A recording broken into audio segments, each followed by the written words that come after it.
Well, welcome to today's ASNA Edge Marketing meeting. It is St. Patrick's Day. Hope you're all wearing your green today. We hope you're having a wonderful start to today. Today, we have Brooks York, who is our Director of Producer Services, and Mike Toohill, who is our Corporate Agronomist, and they have a great presentation for you today. If you have any questions, we ask that you put those in the chat box there at the bottom or the question box at the bottom of your screen there. Today's presentation is being recorded, and we will have it in an upcoming DMO. I know it is a beautiful day here in West Central Illinois, and I know Brooks has said that it is nice his way. But I'm going to go ahead and let you take it away here, Brooks. All right, I'm pulling up a website. Let me get back here and let me get back here to where I need to be, and I will take over the screen. How about that? All right, we're going to toggle back and forth and share a lot of different things. If you tuned into this to talk a lot about what's going on in the marketplace today, you're probably going to be bored with it. I'll tell you that right off the bat. You won't hurt anybody's feelings if you need to get off here. What we're going to concentrate on today is Mike's going to close up with some weather and some agronomy. We're going to talk about right now about a changing landscape, and I feel really compelled to throw this out there because it's a game changer. Maybe not forever, but how we've marketed the crop. And a lot of you have been on here, and I know I've worked with a lot of you for a number of years, and you guys have been to a lot of marketing / crop insurance meetings, and we talked about how important it is to mix marketing with insurance. And that statement and that concept in and of itself has not changed. In fact, it may be more important right now. But the message that has changed is how we market the crop, what tools that we use. And we're going to talk about why the change in those tools today. I'm going to tell you what I think that we need to kind of put over to the sideline for a moment and suspend.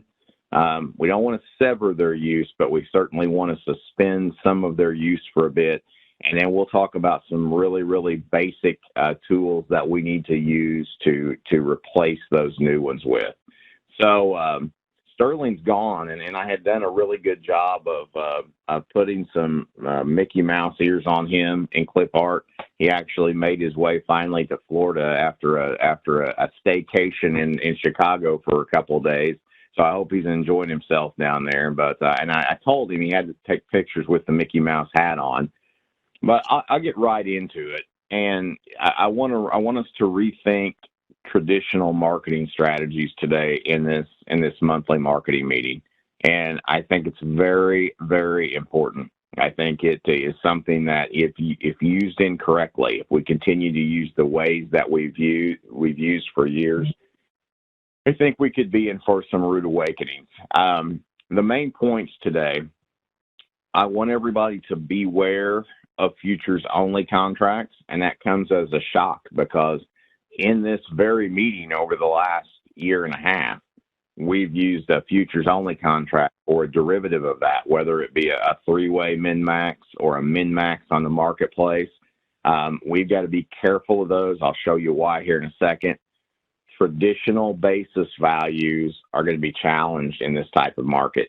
We're going to talk about that. In other words, Mike and Christy and I were talking right before we came on the air. There's some really good futures levels out there for next year. I mean, and I think that if you didn't know what was going on in the world, you didn't look at the supply issues in the world, you'd look at 640 to 650 December corn, whether you're in Minnesota or Mississippi, and you'd say, I've got to have some of that. And traditionally, without hesitation, we would have done something to lock in that futures level or a derivative of that futures level.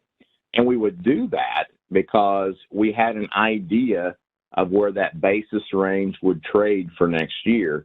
And I'm not sure we got that clear of a picture as we used to have right now. We'll talk about why. Supply and demand tables. If you've been to any of my meetings, any of my trainings, supply and demand tables, specifically stocks to use at the bottom of that page, has been an indicator of farm price for years. That's where USDA gets its farm price. The universities get their farm price. They derive it from that leftovers or carry out turned into stocks to use. And I think there's reason right now to not look at a supply and demand table for a while. They'll return. The fundamentals will return, but there's too many unknowns in this market. And then at the end, we're going to kind of revert back to kind of the elementary marketing, price contracts, provide certainty, and we're going to learn how to use a put option. And I'm going to try to distinguish between what a put option gives you versus other combinations. So let's jump into it.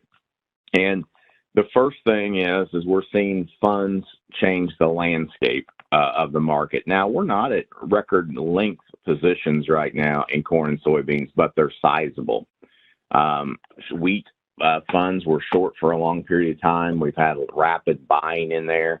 And rapid buying is historically, almost everybody on this call would have said we don't want to limit funds in our marketplace. Funds add liquidity. They add opportunity. Now, the only time, funds aren't always to blame for this, so don't take this out of context. I still want funds in the marketplace. But the only time that I have seen a decoupling of the futures market from the cash market was in 2008 in my career when wheat was up into the lower teens. You probably remember that. Minneapolis wheat, Kansas City wheat went crazy. Chicago lagged behind. But the problem is the basis was extremely severe. It was extremely low. So we saw wheat futures trade in the teens in 2008, and that was in February of 2008. We saw basis levels go to $2 under.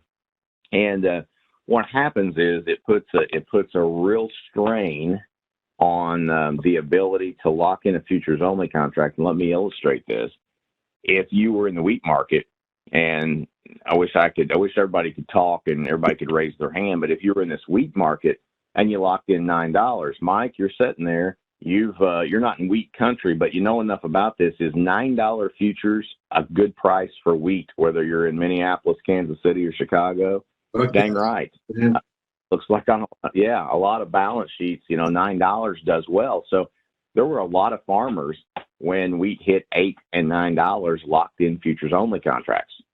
2 weeks ago, when the wheat market really went parabolic, Sterling described it as untradeable. We had it, limit up, limit down, back and forth. We're still seeing that in the game today. Commercial elevators didn't know what was going on. Number one, we saw that there could be phenomenal demand because of the loss of the Ukraine crop. We all saw that. I think 9 out of 10 of us on this meeting would say Ukraine's going to have a very difficult time producing and getting a crop to market. We don't know, but we're all under that mindset. So I saw the basis drop immediately. And in some cases, I'm going to illustrate it here in a little bit, it dropped from 20 under the board to $2 under the board to $2.50 under the board. That's $2.50. And then we also saw some locations go to no bid. I'm going to illustrate that here in a moment. But there's a decoupling going on between futures and the cash market. And we've seen it first in wheat. I'm a little worried that we could see it in corn and soybeans. So in other words, we see really strong demand. We see futures run up. The physical sales haven't caught up, and there's an uncertainty in what to pay. The other point I want to make is when we use a futures-only contract, many of us are used to rolling those in a carry market.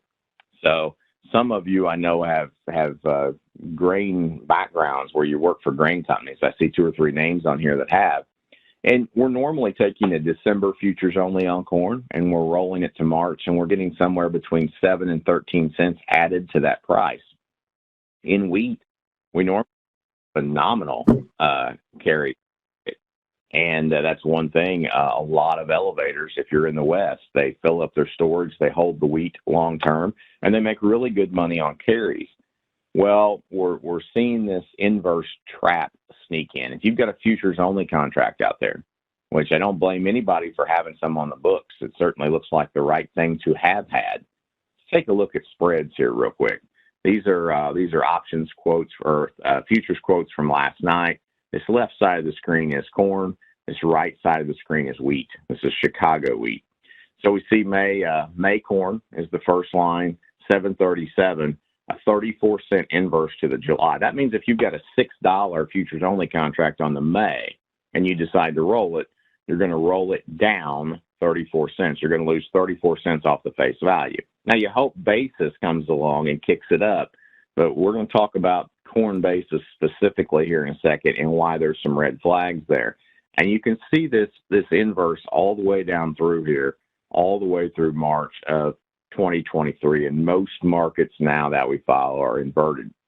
Now, if you want to talk about something extreme, let's take a look at the wheat. So the wheat market is screaming for everybody to sell wheat in the nearby. But then we see this peculiar thing in basis, and that's going to be my next slide. But let's take a look at these this inverse. We see a slight inverse to the July, and then it gets extreme when you look at July to March. Now, a lot of commercial elevators rely on this for their income. Most elevators fill up with wheat in the Southwest and the West. They hold it into the carry. Mike, Christy, there won't be much wheat held this year in any of those facilities. The market is screaming for it to get out. And if you look, you've got a 1043 July, which for a lot of people is that new crop month. And that deferred month, if you were moving in and out of bins traditionally, is considerably less, $1.29 inverse in the market. So futures only contracts that are not priced, that you normally would roll, there's a reason to rethink that strategy at this point in time. A lot of people ask, when will this market regulate? It will. We will get back, I believe, to a supply situation. It's going to take some time before Ukraine incident. And we're making the assumption we're blacklining out the production in Ukraine. Okay, we are basically saying it's not going to come to market. And that may be a dangerous assumption in and of itself. But right now, the world doesn't believe that crop will come to market. If it doesn't come to market, we would have seen a slight inverse in the markets because of the Brazil and Argentine situation. Maybe not so much in corn, but maybe in wheat, we'd have been flat. Beans, we would have certainly been in an inverse situation for a bit, at least until new crop. When will these things regulate? We push that down the road just a little bit further with Ukraine, maybe 12 to 24 months, in my opinion. There's so many uncertainties in this game. We're going to talk about China as our number one uncertainty towards the end. All right, let me see if I can get to the next slide. Here's an example of the wheat situation. Now, I pulled this from Southern Illinois, okay? I didn't put elevators' names on there. I didn't want to do that. But this was a couple days after the storm. So essentially, if you got all excited about selling $11 wheat, which I would have been terribly excited about, you saw it on the board, you heard Sterling broadcast it on the market call, you heard it in the podcast, and you called your elevator, and the elevator says, "Oh yeah, I'm going to give you $9." Most people didn't sell it. You're $2 below the futures. And again, I mentioned this because I think Sterling hit the nail on the head in the Commitment of Traders update on Friday. He referred to this wheat as an untradeable situation. Now, it wasn't untradeable in the sense that you couldn't execute. You could, but it certainly left a bad taste in your mouth if you saw futures at 11.50, and in this case, you saw a no bid situation. And so you ask yourself, why is this? And I asked the same question, and I talked to some guys in the export market and some gals in the export market. And, essentially, when the first force majeures were declared out of the Black Sea, they came out of Ukraine. They were primarily wheat. And I asked the question, has that business landed in the United States? And the answer was it has not yet. So there's this anticipation of business to come. Wheat's got to be supplied from somewhere, but the physical sale hasn't been made. So that's an issue. If you're commercial, it's hard to bid up on anticipation of sales and not the actual sales. So we're a little decoupled right now. This has gotten better. So I printed this off at an extreme moment. This has gotten better as we have more certainty. I think this basis will regulate because all of us on here know that we should have the weight of the world on our shoulders to provide corn and wheat to the world. And that demand should continue to be good. One of the other reasons that we got ourselves in a little issue, and if you read one of the DMOs from earlier this week, I'm going to talk about barge freight for a second. So corn demand has come into the United States. We've seen that physical demand, and we've got one issue. Our river system right now is transitioning barges, and we're a little short barges. So I won't get political today. I'm just going to state some facts. The tariffs that we've had on foreign steel over the last 4 years really crippled the ability for barge production. Okay, we could not get that cheap steel plating for barge production in the U.S. It changed the game. If you drive in Jeffersonville, Indiana, you're going to see one of the bigger shipyards or barge building yards leveled today. No activity there. It's gone. So the number of barges introduced into the fleet as far as constructs has gone down. The price of that barge from the last 4 years has gone from about $530,000 per barge, like the one you see on the screen, to today $920,000 per barge. So what this did was, it was a disincentive for barge building. It was a major incentive for barge retirement. So a barge like the one you see here has kind of a lifespan on it all depends on what's put in it on a daily basis, number one. But I'm going to tell you, in generalities, 25 to 27 years. At that point in time, based on what that barge looks like, traditionally, and you guys have probably seen the pictures of the vessels that are going over the ocean with a stack of barges across their cargo bays.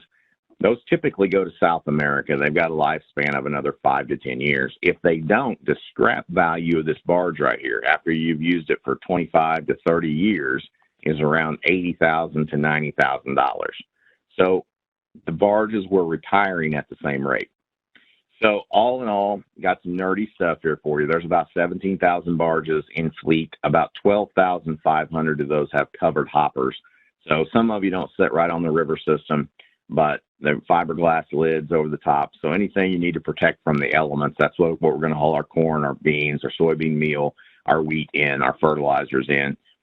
About 6 months ago, energy started to raise their head a little bit. And of course, that opened the door for coal. And about 750 of these covered hoppers that we had, were the covers were taken off to haul coal. So if you've been in St. Louis, you probably see a lot of coal rolling down the Mississippi. On the Ohio, you're seeing the same thing. So there's that demand that took barges away from hauling corn and soybeans and byproducts. So all of a sudden, we get a non-seasonal demand out of the Gulf. A demand that we're going to define here in a little bit, puts a lot of pressures on things. I'm going to give you an estimate today. I have not looked at numbers, but I think if you were SIF is an acronym that we use, and it kind of represents the basis, if you want to think about it like this, the basis for corn and soybeans in New Orleans, Louisiana. So it's basically like if you were delivering down here, and these are generalities I'm giving you. You can poke holes through this, but just for our meeting's sake, we're going to call it this. We're going to say that corn may be worth as much as $1.30 over at the Gulf. That's a tremendous SIF number, $1.30 over the board. So you think, why in the world in St. Louis or in Cincinnati or wherever I'm loading that barge, am I getting this basis that doesn't, it's okay, it's not great, but it certainly doesn't reflect that $1.30 over in the Gulf. Well, let me explain that. Barge freight trades just like a commodity. So just like corn and beans tick and wheat tick all the time, barge freight does the same thing. Each segment of the river has an assigned tariff rate, and I'm just going to talk about the one I'm most familiar with. But in Mount Vernon, Indiana, where our primarily is our local market where I'm at, barge freight is the tariff rate is $3.99 a metric ton. Now, that doesn't mean it's $3.99 a metric ton. It means that's the tariff rate. So we trade barge freight in percentages. At 100% in Mount Vernon, if that's where barge freight was trading, it's $3.99 a metric ton. That puts things just a little over 10 cents a bushel on corn to get it to the Gulf. If you look at this chart back here and you start to see where these things are at, this is McGregor, Iowa, Dubuque, you start to see this and you're seeing it right. The bid is 1,000%, which if I compared that to the Ohio, which I think is trading around $9.75 today, it's almost $1 to get that same commodity to the Gulf. So the big question is, will this regulate and allow farmers to participate in better basis levels? Again, this changes the game for futures-only contracts because we don't know where that basis will end up. I'm going to stop right there, Christy. I don't know if you're on mute or not. This is kind of a difficult concept. I've talked about futures only. I've talked about futures decoupling a little bit from the cash market. Do we have any questions? And I really encourage anybody to ask anything that they've got. I have not had any questions yet. Okay. I know how I feel. This is overwhelming. There's so much information here. There's a lot here, and I hate it, but at the same time, I really feel that we've got to get this information out and about. Mm-hmm. Yeah, please feel free to put those questions in that chat box or in the question and answer box. I'll be happy to get those questions asked to Brooks. The supply and demand table, which has really been my go-to. I mean, anybody that's been to any of my meetings, we talk about what we put in our bucket up here at the top. We talk about what we take out of our bucket and our leftovers down here. I really dwell on this stocks to use ratio. You know, I saw probably my most trusted source of private information come out yesterday with updated supply and demand tables through 22, 23. And I love these guys to death. They do probably the best job I've seen in the U.S. They're based out of Kansas City, and I just don't think that you can look at the supply and demand table and there's so many unknowns that we really can't make any judgment on forecast for next year. You all know that weather and acreage and yield are tough enough whenever we try to forecast.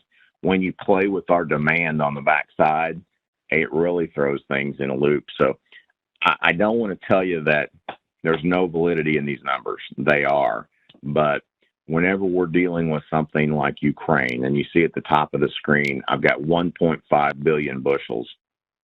That's what Ukraine ships out into our marketplace in regards to corn. So when you take a look at our exports down here at 2.4, 2.5, you can see that they're a sizable world player when it comes to supplying the world with corn. And is any of that corn going to get planted? We don't know. We hear a lot of optimism out of Ukrainian farmers that say they will. Will that corn get what it needs during the crop year? Will that corn get to market?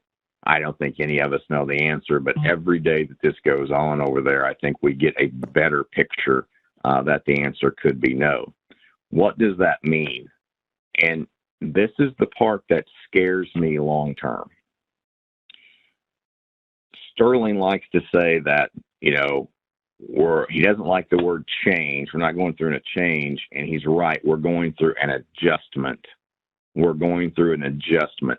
The market starts to adjust immediately. And here is the adjustment. We are blacklining Ukraine supply to the world. That means we have to change where everything goes, how we use everything to make ends meet. Here's what I will tell you. This is based on experience, the history. It would look like right now we can't make those ends meet. It would be tough to take wheat and corn out of the equation from Ukraine and make ends meet. I'm going to tell you, we will. And what that does, it creates a situation that if and when Ukraine gets back up and plants a crop, and we have to note this, whether it's Russian control or Ukrainian control, at some point in time, in the future, Ukraine comes back online. It may not be to the same capacity, but they come online. And we are building a world today to survive supply without them. And so we're going to see subtle changes. Not only, it's unfair to say that we have to supply that 1.5 billion. It has to come out of this balance sheet because we're going to change things. If you're a livestock, let me give you a few examples. If you're a livestock farmer and your cost of feed is where it's at today, animals are going to go to market on a more rapid pace. This is something Sterling's talked about the last 2 or 3 weeks. We may see a lull in meat prices at the supermarket. But in time, when we've got fewer animals on feed, guess what happens? Meat prices go up. It changes our demand perspective. So when we look at that on this balance sheet, should we expect a 5.65 billion bushels thrown into animal feed over the next 12 to 24 months? I don't think so. I think we stop picking up the steak at the supermarket. We start picking up the chicken. It means a trimming of domestic feed. The other one, this one really scares me. It has not happened as of yet, which is a good thing. But ethanol is going to, we're going to have some struggles in this ethanol market. And while it's not going to go away by any stretch of the imagination, can it be trimmed down from 5.25 billion to 5 billion to be elastic to allow that export corn go out of the market? And the answer is yes. I mean, we're seeing that right now. If you live anywhere on the river system, 2 months ago, if there was an ethanol plant close, they were probably the highest bid in regards to basis. That may not necessarily be the case right now with the river system. And keep in mind, that's with this barge freight situation. It kind of gives you a perspective that the river, the export market is king right now when it comes to corn. So we've really got to rethink this, looking at the balance sheet, trying to make decisions. And this is a tough one for me because it's been my go-to for a number of years. Here's just an illustration of production. You may have seen this if you tuned into our Ukraine meeting 2 weeks ago, but 42 million metric tons of corn produced in Ukraine. If you can see here on the left, 33.5 of those leave the country. And that's what's in question right now. And the United States is where all eyes go in regards to corn. Soybeans, not quite a big a player. 3.7 million metric tons produced, 1.9 million metric tons go to the open market. It's still big. It's still big. One thing that we talked about, and it really doesn't get into changing marketing strategies, but the Black Sea and its supply of fertilizer across the world, and this rising cost of inputs, I would be shocked if we don't see an increase in bean acres. Mike, you're standing by there, and you kind of got your thumb on the pulse of this thing. What do you think about that? Yeah, I think you're 100% right. In my presentation, we'll just cost what basic fertility costs, and that's going to switch some of those acres on more tough soil types, I'm sure, to go more soybeans. I think you're dead on, Brooks. Yeah, and you've got growth in South America, which is also a big question mark, but you have to think it's accelerated at this point in time. I want to kind of close up about the marketing situation. I want to recap what not to trust, and then we're going to try to be proactive. We got to be careful with min-maxes. That max turns into a futures-only contract. I love the futures level. Just don't trust the basis right now. Don't know where it can go. If you would happen to see a corn rally to $10 in futures, I'm not sure where that cash market would be, and it could potentially leave a 640, 650 short call turned into futures in the dust, and we have to acknowledge that. I'm not predicting it. I have no idea, but I think we have to keep that in our minds, that futures only is simply not a reflection of the cash market at this point in time. We got to be careful with spreads. If you've got a futures only and you're watching these spreads, you could see a severe inverse. If you have to roll that futures only, it can be bad. It can be a bad thing for you. Understand that barge freight market and how it plays on basis. I think it regulates in time. So let's look at what you can do. And these are not easy either. These are tough decisions. But basically, you've heard me talk about these in formulas, but a long put is the right but not the obligation to sell.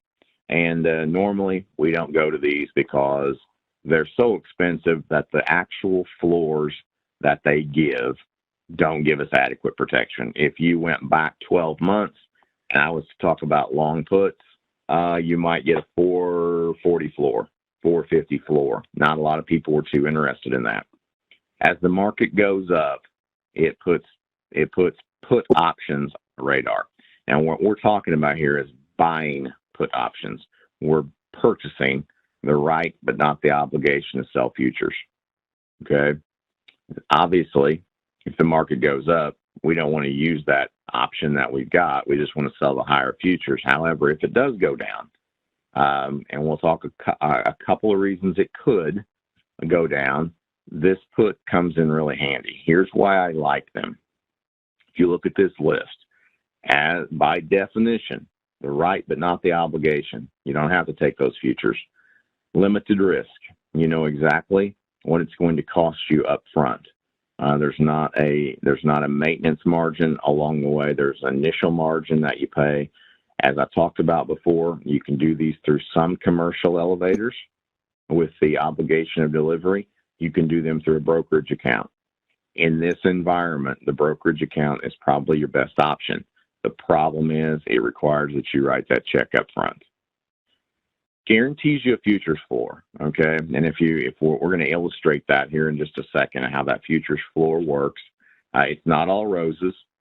Puts are expensive right now, and they're expensive for one good reason. They give you a much higher floor than we've had historically. You do have unlimited upside on those futures. So if the futures market does rally, you get that. It does not involve basis. This is one of the reasons that I like a put option. If December corn goes to $10, it's a really good bet that we've got a poor historic basis to be associated with that. Okay?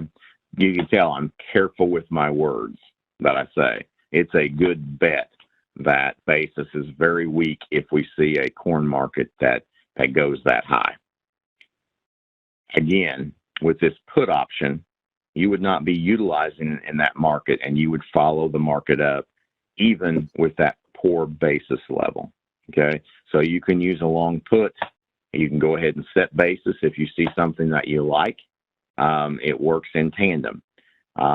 Works well with traditional crop insurance. And I've been over this before, but I'm going to talk about it again. Rather than sell 640 December futures right now on corn and having a short crop and not being able to fill that contract, traditionally we're indemnified with the higher of the projected price in February and the harvest price in October. If that harvest price is higher, we will get that price, but we still have to go to that commercial elevator and buy that contract back. That doesn't feel good. In 2012, that price was $7.50. A lot of people had some $5 contracts. They had to give $2.50 back from the claim to buy the contract back. When you're using a put, you're only out your initial premium, which is this limited risk. So we know day one, no matter what insurance would happen to pay you in the result of a failure, there's only a certain amount that you pay back. Let's see exactly how this works, okay? As anything, there's no magic wand. If you want to know where to get these quotes, I can help you out. They're free online, and I use a CME website most of the time. The strike price that you see over to your left, first of all, we're looking at July Chicago wheat futures here. The strike price is $10.20. This gives you protection through most of June. The premium that you pay is $1.01. This gives you a guaranteed futures floor of 918.5. 918.5 seems like a long way from the current market, but historically, it's as good a price as we've seen since 2008 for Chicago wheat. So we've really got to think about this. If the market happens to go to $20, I know there's some radio personalities that talk about wheat as high as $20 and $30. That $1.01 that you paid for this put could come in pretty handy. I'll make no predictions. This market is completely up for grabs at this point in time. Let's talk about that for a second. I do have a text coming through. It said I would mention why the market could go down. I'll throw a few reasons out there. These aren't necessarily what I think could happen, but our number one risk is China and China's involvement in this. We don't know where they're going to land. Anything with Taiwan, and you would think it would certainly disrupt trade with China. Any aid to Russia at this point in time, and there's a question mark there, could it? They're our number one customer, and whether speculators in or out of the market, Chinese demand drives it long term. So anything with China scares me a bit. The other thing is whenever you're absolutely convinced that you know something is going to happen geopolitically, that's usually when you're wrong. And I'm absolutely convinced that Ukraine won't export much of a crop this year. And I hope I'm wrong. I hope there is some activity there. I hope there's peace. But we're all betting that nothing gets out of the country, and that may be an assumption that's too big.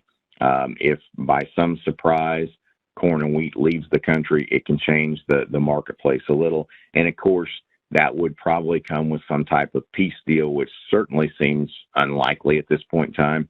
But a peace deal could throw a wrench in things. You just got to remember, things were tight even before the Ukraine situation due to the Brazilian drought. So I wanted to illustrate that talk about that a bit. I'm gonna close it out by just saying that, a priced contract that we learned about 30 years ago, a forward contract with futures and basis. We are fortunate right now on the farm to have most of our expenses known. Those expenses are sky high compared to where they've been. Mike's probably going to go over some of those, but we've also got relatively high flat prices. Okay. Even though we don't have maybe the basis that we like, futures have kind of made up for that. We can still make money on the farm in 22 with an average above average crop. I am scared down the road, probably as scared as I've ever been for farm incomes, because these inputs they're incredible. They're incredible. And I think even I had, I think 2 months ago, I talked about inputs on the farm being in some places in Illinois, $1,080, $1,100 per acre. Now that's all in, Mike. That's everything. That's utilities. I think they're higher than that today, and a big question mark on where fuel goes, big question mark on where utilities go. So the problem is we're painting the picture here where, $5.50 historically seems like a really good price. Futures could be there pretty quick, and I don't know if we're going to be prepared for it on the expense side. So I think this one in 22, I think that we have to watch things pretty close. Price contracts, long put options look to be the answer. They work really, really well in tandem with your policy, and I wouldn't get too fancy with short calls and futures only contracts at the time. Christy, any questions come through yet? Yeah, we do have one. All right. The question is, do you see rail freight just as much as an issue as barge freight going into the spring and summer?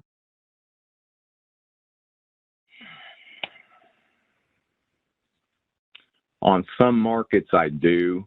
The Southeast market, rates will be elevated just because of where inputs are at. There may not be the competition on your NS CSX markets for other commodities. Out west, I'm not terribly familiar with BNSF UP rates. I've got to think, though, that there's a lot of competition and a lot of movement on tankers out there. We may see it a little bit more out west in that Iowa, Dakotas market than we do in the southern Illinois, southern Indiana, Ohio market, would be my guess. But I don't think it will be as extreme as what we're seeing with exports, because the exports have boomed. So, we've got this lot bigger demand in the Gulf, and probably the PNW later, where our Southeast feeders are somewhat stable.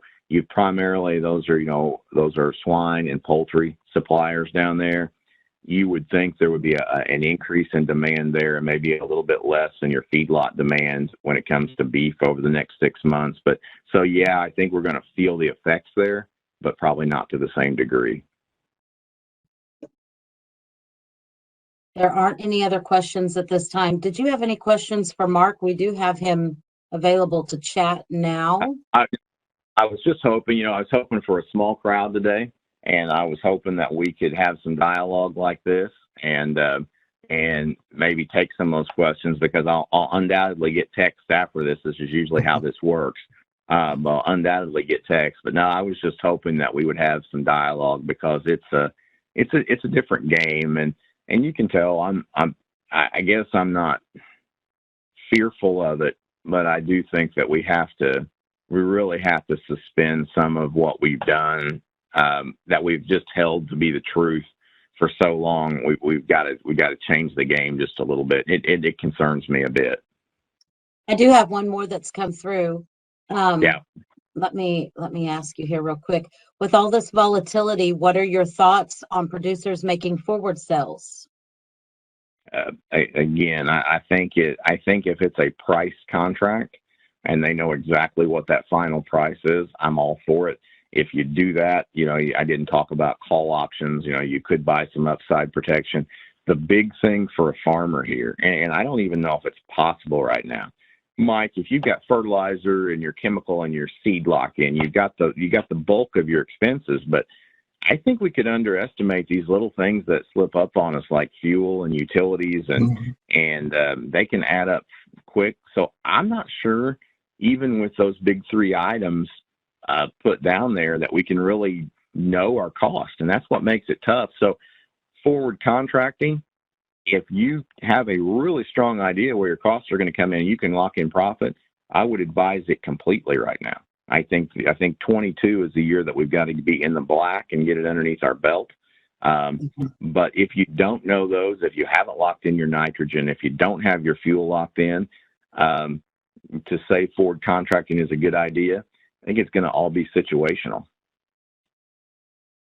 And I think probably if I'd answered that question a year ago, I would have said absolutely. 640, 650 December corn looks good. These beans up in the high 14s look good. I think you got to kind of take a look at your own business this year, and that's the one thing that's going to change out of this, Christy. I think is you're going to see some farms that, and it seems crazy because we just came off one of the best years ever, and this year doesn't look bad. I shouldn't put it that way. You're going to have some farms that really are going to have to turn it into a business, and they're really going to have to know their expenses, and that's going to be probably the biggest change. I think those are going to be the survivors out of the next few years. I'm getting some texts across right now. One of them is talked about fuel costs, and somebody texted that's part of the meeting and said there's some people that can't even get fuel quotes, and yeah, that's part of our issue. You're going to buy fuel if you're going to put out that crop, and to not know what that is, that kind of adds to my point that, wow, how do you lock in something when you don't know exactly what you got invested in the crop? That's a challenge. That's where the puts come in too. I mean, the put options look like they work really, really well this year. Yep. A comment was just made, old saying, reward the market. Reward the market when you're profitable. Absolutely. Yep. Mike, you. I'm sorry. Here was another. I feel putting offers out there. If you have old crop grain to sell, there are no bad offers in 2009, even $8 captured. I hope I read that right. Yeah, no, you're exactly right on the old crop.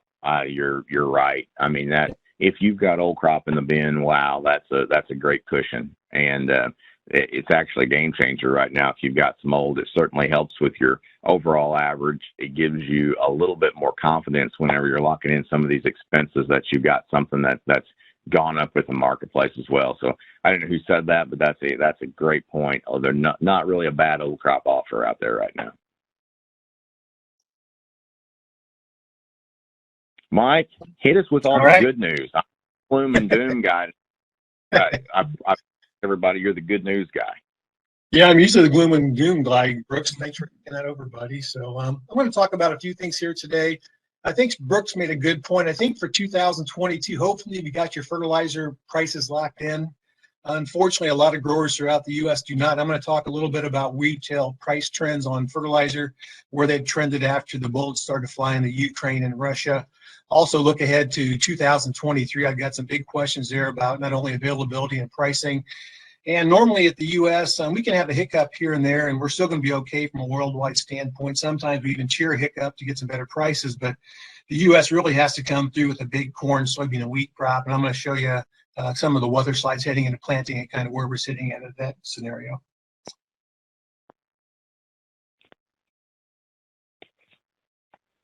Advance my slides here. There we go.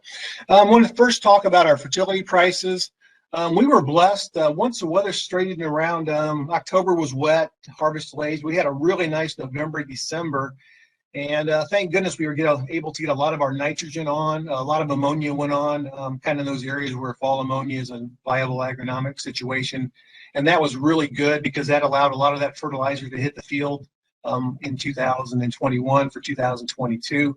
But right now, my bigger concern is what is unpriced fertilizer going to cost at the farm gate this growing season? And here's a look at the current retail dry prices. This is from DTN. This was just as of last week. So this is after the Russia-Ukraine conflict got going full bore. And looking at your DAP price, we had a pretty significant price significant price increase in unpriced DAP. We're all the way up to $9.19 a ton as an average retail price throughout the U.S. Potash also had a slight jump to $8.22 per ton. And urea has been kind of leveling off around 900. We'll talk about future urea prices, but urea did show a slight drop of $4 per ton. I'm going to kind of use an old nitrogen here, an old fertilizer cost here. The old days, we ran a lot of 200 pounds of DAP, 200 pounds of potash.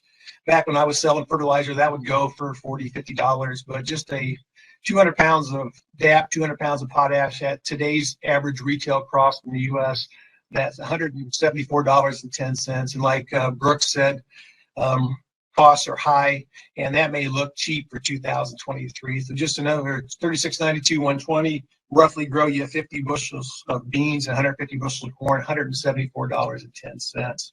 What are our nitrogen prices looking like? These are even getting more scary. 1034 if you're running some starter on your planter, that's up to $866 a ton as of the first week of March. Anhydrous prices kind of leveled off, but at a very high price, almost $1,500 a ton. The current retail price was $14.90. A lot of uran, 28% nitrogen goes on, $603. So kind of looking at that current average retail price in the U.S., urea is costing almost $1 a pound at 98 cents. Ammonia is 91 cents a pound, and look at that 28% price, $1.08 per pound. So let's just finish building that 36.92. I'm going to bump that up to a 292.120. Going to use ammonia for my carrier, and it cost $323.34 just to buy a 292.120 at today's price. So it's a pretty scary input price. And again, this may look cheap for 2023, depending on what happens with the Russia and Ukraine. I'm going to talk a little bit about spring prices. I've got here the chart of the Gulf urea. Looking at the chart, we were floating around $800 a ton through the first part of January. We did see a nice drop through most of January, February to around $550, where it kind of leveled off. I think a lot of that $900 retail urea was purchased here at this level, and look what happened ever since the bullets started flying, the Ukraine and the bombs. We're back leveling off at over $800. So looking at this chart, if anybody has to refill with urea, they're sure not going to sell it to you for $900. That's going to be $1,000, maybe $1,050, $1,100, which is going to put that price $1.10, $1.15, $1.20 a ton. So again, a lot of people were thinking spring nitrogen prices is going to drop. Maybe get a value with some side dress, maybe some spin on some urea, or put some white drop or some side dress 28. I just don't think that's the case based on today's world situation. Hopefully I'm wrong on that, but again, look at this wild urea chart floating up here when we had a lot of high priced urea, came back here. A lot of, hopefully our retailers filled up in here, but if you have to refill, we're way up here at $800 per ton. I've got some other wild cards for fertilizer. I think for most people I've talked to, I think we can get the fertilizer. I think there's enough of it at or close to the U.S. that we can fill our needs, but we've got some potential situations like Brooke talked about with the barges. We've also got some issues with some potential supply chain transportation issues. And I think where this will get most critical, let's say it stays dry, we start getting a lot of corn planted in the Mid-South, working way through Brooks area, Southern Illinois, Southern Indiana. That's going to help us out. But if the weather maps are true, we get a bunch of rain here over the next 2 to 3 weeks, and that pushes everybody wanting to go at the same time. So maybe at mid-April, late April, that's really going to push our transportation system. So that is a wild card with fertility. I just got one wild card with herbicides. I'm sorry, a couple more fertility slides here. We're going to herbicides. Looking at Russia's place in the world fertilizer market, they are the #2 global exporter of nitrogen, the #3 global export supplier of P and K, phosphate and potassium, and overall they export 16% of the world's fertilizers. Now that Russian export market is going to be shut down, but depending on political sphere, where's that fertilizer going to move? How quickly we'll be able to move out of the country? That's going to give us some issues, especially looking at the 2023 fertilizer crops and prices.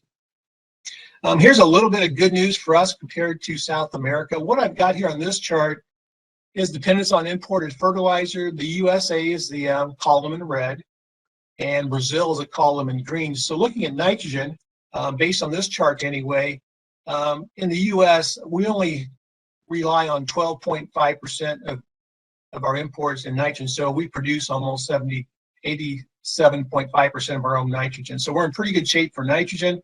The main sources of that 12% that we do import comes from Trinidad, Tobago, Canada, Venezuela, and others. So we're in pretty good shape there. Not a lot of Russian, Belarus, or Ukrainian dependence on nitrogen here in the U.S. But look at Brazil on the other hand. They import 95% of their nitrogen, and some of their big players are Russia, China, and all of those are some very difficult political climates in those countries currently. So again, we're in much better shape from a nitrogen standpoint. I'm not saying nitrogen is going to be cheap here. It's definitely not going to be cheap based on current scenario, but we are much less reliant on nitrogen compared to Brazil. We're also in a pretty good spot here on phosphate. We just import 9% of our phosphate. Most of those comes from Peru and Morocco. And looking at the Brazilian situation, they import 75% of their phosphate. And again, a big chunk of that comes from Russia. And I don't think that 8% from the United States is going to end up. Brazil is probably going to end up filling our hole here in the U.S. So again, on the phosphates, we look pretty good.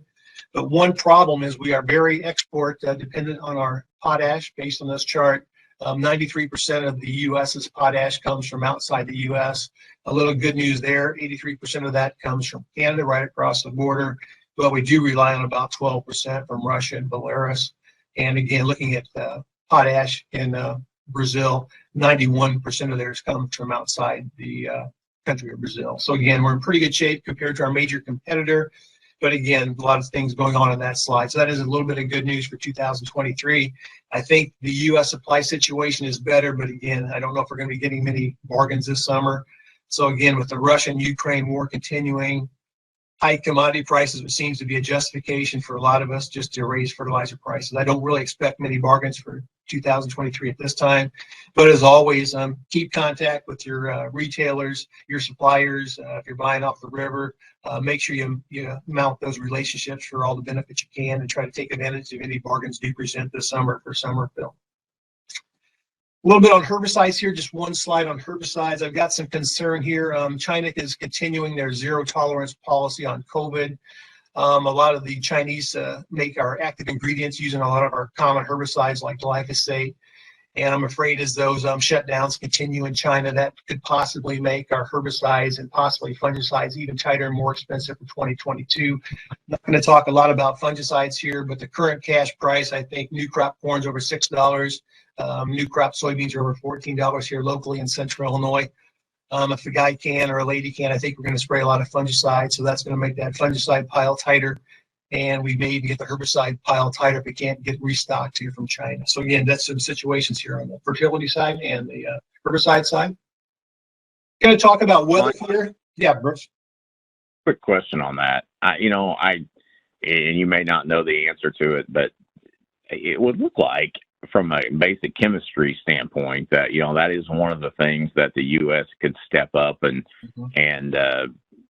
manufacture relatively quickly. Is there do you know of any reason? Is it components that we don't have, or are we simply buying it over there because of cost? Because it's one thing to build a steel mill or a shipyard in 2 weeks. It's another thing to manufacture a chemical in some of our existing plants. Do you know what limitations we have here in the U.S.? Yeah, number one, Brooks, you're 100% right. It's a cost scenario, especially as some of these herbicides become generic. No reason to produce them here in the U.S. when we can get the Chinese to supply them much cheaper.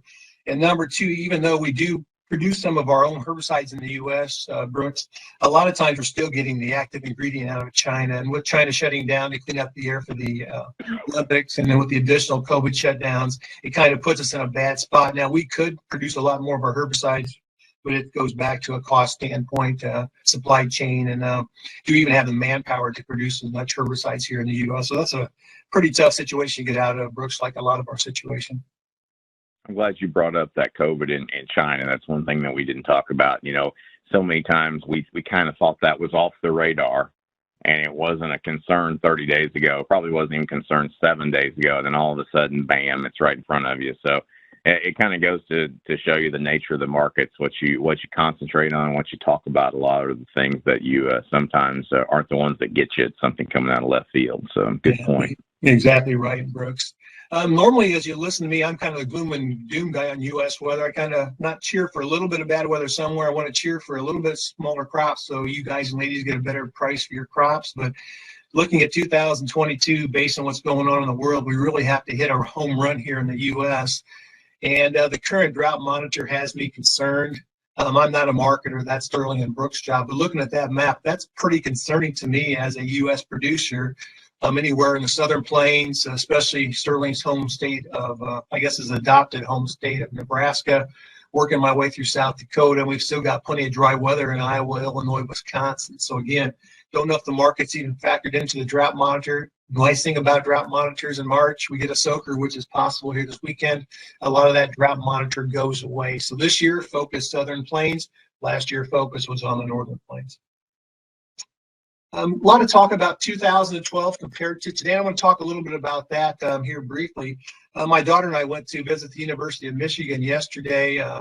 She's thinking about doing her PhD there, and looking at that driving through central Illinois, worked my way through much of Indiana, then across Michigan. Man, was it warm, and man, were soils drying out pretty rapidly. And that's the same thing happened to us in 2012. We got off to a wonderful start. Crops went in perfect conditions. We got them out of the ground growing, and then we ran into moisture. And looking at their maps, I've got the current map over here on the left, and I've got the March 13 map of 2012 over here on the right. And as you can see, we've actually got a lot more geography in dry weather in March of today versus March of 2012. Now, is it going to be a 2012? I hope not. We can't have a 2012. But looking at the maps, there's a lot of concern there. But one positive, if you're a studier of drought, Ellen Tubb from Iowa State always talks about droughts here in Illinois coming from the southeast. We are dry in the southeast, but we're not nearly as dry as we were in 2012. So that's just some of the thoughts here looking at drought. A lot of red on the map, a lot of orange on the map, a lot of concern in my mind. And we really need this drought to go away so we can grow a big crop and supply the world's needs. Nothing worse than war, but starving to death isn't very good either. We did see some significant change last week on the positive side. Pretty good rains here through that southern part of Louisiana and Mississippi. That's a good thing. Oftentimes the fronts come through the Midwest. We want to have some nice wet soils down here in the Gulf so that moisture meets moisture. And we did get some wetter soils here. We also got some wetter soils here in northern Florida. The bad news on that map, it got much drier throughout much of Texas, working its way through parts of Kansas. Nebraska got drier, and also in parts of western Iowa. We're not going to have a lot of flood risk, it looks like. So where is the most water in the snowpack? Right now, most of the water is up here, northeast North Dakota, northern and central Minnesota. From reading on social media, it sounds like that snow is melting just perfectly. They're getting 40, 45 during the day. It's freezing at night, so that water isn't running off into the river systems. It's slowly melting in, so that is a plus. It's getting rid of that snow cover, and it's reducing their risk of flood. So that is a positive for our crops, looking to get that snow melt. I've got a little more good news. And why did that soil look so nice out my windows when Katie and I were driving through central Illinois? We bypassed Chicago, driving through western Indiana, working our way toward Michigan. We had a pretty warm December throughout most of the Corn Belt, but once we got into January, we had very cold conditions, and all these areas here in green on my map are showing average January temperatures running 3, 4, 5, 6, 7, even up to 10 degrees below normal. And we never really got that polar vortex this year, but I know I'm a runner. Every day I ran the month of January, soils were frozen. So we had some very nice freezing conditions. It always helps our soil by getting that ground nice and loose and breaking up soil compaction. The same thing continued for February, and even colder. The cold extended into the western belt in February, and it got really cold up here in parts of Minnesota and North Dakota. So, and then another very nice month as far as building some nice soils, because we really need these U.S. crops to produce every bushel they can this year based on world conditions. So that is a positive. Another thing, driving around a little bit, I got a new little Bronco after my truck died, and we've been dodging a lot of potholes this year, basically in the last 6 weeks to a month. And based on the quantity and the quality of the potholes, at least in my driving around, they're deep and jagged. Soils should be in great shape as of today. Just a little sidebar here. Illinois has got horrible roads, high gas tax, horrible roads. Imagine that. I was shocked running I-94 yesterday. Even Katie, who was trying to take a nap, couldn't take a nap because some of those roads were flat out dangerous. Kind of reminded me of I-39 here in Illinois. So again, worse roads, Illinois, Michigan, high taxes and bad roads. Imagine that. I did want to talk just briefly. Mother Nature's hit us with a really nice January, February, and we get some nice freeze thaw here in March.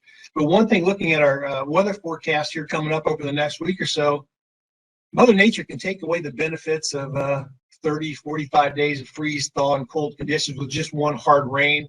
Whenever Mother Nature hits you with a 3-inch downpour in a half hour, she's going to take a lot of that airspace out of that soil. And I'm really worried about that, especially working into Monday, Tuesday of next week. And we don't do much of that anymore. Farmers are very good stewards of the ground, but we can also take away the benefits of all that freeze thaw and cold conditions by working that ground a little bit on the dam side. Here's my 30-day moisture compared to average. Again, that is a concerning map for our 2022 crop scenario. All of these reds are well below normal. Most of Texas, Southern Plains, Iowa's been pretty dry, parts of Illinois, Nebraska, South Dakota, Minnesota. So again, kind of looking at that map and looking at the snow map, it looks like we've got a good start or a chance for an early start throughout much of the Northern Plains, Central Plains, Southern Plains, but that could change pretty rapidly with the next system. So right now, looking at the snow melt map, looking at the 30-day actual compared to average moisture map, looks pretty good in the west and central. But on the flip side, down here in Brooks area, I know they dried off pretty nice here over the last couple of days. Topsoils look pretty good, but there's pretty good subsoil moisture down here, southern Illinois, southern central Indiana into Ohio, and the mid-south has actually been soaked up pretty well. I'm afraid 1 to 2 inches on top of the wet subsoils, and that picture could look completely different by this time next week. That is a kind of a good and a bad looking map. That's our 7-day expected rainfall, the WPC. A lot of people don't put much faith in those, but I think it's a pretty good map. So let's just say we get half as much rain as that. It's showing some real nice rains here for Kansas, Oklahoma, parts of northern Texas, central Texas, eastern Texas. That would be a big shot into the arm for that rough looking winter wheat crop. The winter wheat ratings are pretty bad in this part of the world. Inch of rain, inch and a half, 2 inch of rain is not going to fill up the subsoils, but that's going to give us a nice shot of moisture for that winter wheat. And it's also going to give us a little more topsoil moisture heading into spring planting. But on the flip side, concerning is pretty good rains for southern Illinois. That's showing over 3 inches throughout much of central Illinois, 1 to 2 inches. Most of Indiana getting a pretty good shower here also in Ohio. So I know a lot of farmers would like to be planting corn and soybeans the first week of April. Today is St. Patty's Day. If that map comes to fruition, it's probably going to be enough moisture that's going to park everybody through at least the first week of April. It's probably a negative for yields.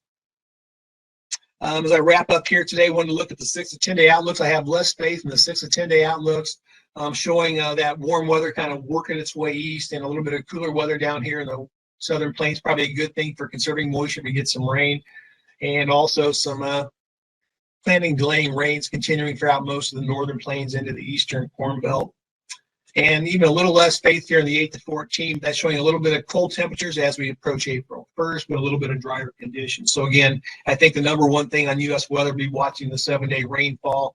Going to be a good thing for Southern Plains, wheat crop primarily, but probably a bad thing here in the central and eastern belt, because I know a lot of growers would like to be planting crops here 2 weeks, 3 weeks, and that may not be possible based on current rains.